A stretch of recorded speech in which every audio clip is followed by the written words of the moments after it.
দায়িত্বে কে রয়েছেন বা কোন মন্ত্রণালয় কার অধীনে যাচ্ছে। প্রথমেই রয়েছে মির্জা ফখরুল ইসলাম আলমগীর, তিনি স্থানীয় সরকার পল্লী উন্নয়ন ও সমবায় মন্ত্রণালয়ের মন্ত্রী হচ্ছেন।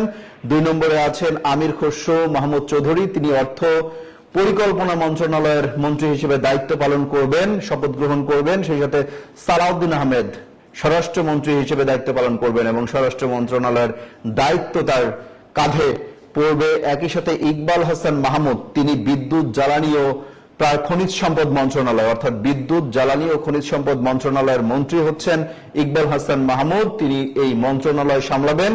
একই সাথে মুক্তিযুদ্ধ বিষয়ক মন্ত্রণালয় সামলাবেন হাফিজউদ্দিন আহমেদ বীর বিক্রম, তিনি মুক্তিযুদ্ধ বিষয়ক মন্ত্রী হচ্ছেন।